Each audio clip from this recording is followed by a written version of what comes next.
અમદાવાદની ગુરુકુલ સ્થિત Sterling hospital ખાતે માનવતાની એક અનોખી મિસાલ જોવા મળી છે. અહીં તબીબોની નિષ્ણાંત ટીમે સફળતાપૂર્વક landmark interfaith kidney swap transplant કર્યું છે. આ કિસ્સામાં એક હિન્દુ મહિલાએ મુસ્લિમ દર્દીને અને મુસ્લિમ મહિલાએ હિન્દુ દર્દીને કિડનીનું દાન કર્યું છે. પરિવારમાં મેડિકલ મેચ ન થવાને કારણે બંને પરિવારોની સંમતિથી આ અરસપરસ ટ્રાન્સપ્લાન્ટ કરવાનો નિર્ણય લેવામાં આવ્યો હતો.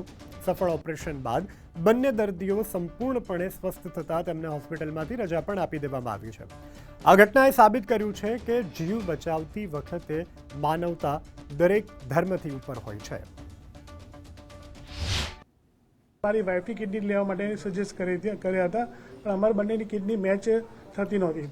પછી એમણે મને બીજું એક ઓપ્શન આપ્યું કે આવી રીતે બીજું એક પેશન્ટ છે, એમને બી આપવાની છે અને એ લેવાની છે. એ ક્રોસ મેચ તરીકે એમણે સજેસ્ટ કર્યું, તો એ ઓપ્શન અમને ગમ્યું અને અમે એના માટે રેડી થયા હતા.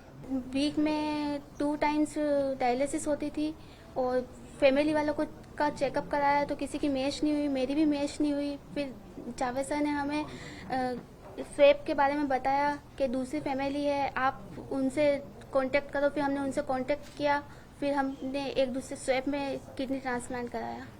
આ જ્યારે સ્વાબ ટ્રાન્સપ્લાન્ટમાં બે ફેમિલી ભેગા થયા ત્યારે રિલિજન સેકન્ડરી વસ્તુ છે. લોહીનો રંગ એક છે, બધાનું શરીર એક જેવું છે અને આ કિડની મુસ્લિમ બહેને હિન્દુ ભાઈને કિડની આપી, હિન્દુ બહેને મુસ્લિમ ભાઈને કિડની આપી અને તે બે સરસ કામ કરે છે, જેનો અમને ખૂબ આનંદ છે. ઉપરવાળાની કૃપાથી બે જણા ખૂબ સારું પરફોર્મ કરી રહ્યા છે. એવું રિલિજિયન વસ્તુ એમાં આવી જ નથી. ટુ બી ફેક્ટ જે માહોલમાં આવે છે અલગ છે, પણ આ બે દર્દીઓમાં એ વસ્તુ હતી જ નહીં ને ચર્ચા નહોતી થતી. એટલે તરત બંને બહુ ફેમિલીની આત્મહત્યા જાણી અને એ લોકો એકબીજાની જરૂરિયાત તો હતી જ, એટલે તરત એ લોકો એગ્રી કરી દીધું. એટલે અમે બંનેના રિપોર્ટ પાછા મેચ કરાવડાયા અને બંનેના સરસ રીતે મેચ થઈ ગયા, જે HLA મેચિંગ કહીએ છીએ અમે ટ્રાન્સપ્લાન્ટ માટે.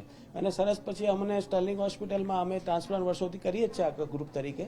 એટલે અમે સ્ટર્લિંગ હોસ્પિટલની રાહુલભાઈને કોર્ડિનેટ કરી અને એમના એથિકલ કમિટીમાં ગુજરાત ગવર્મેન્ટમાં મોકલ્યું.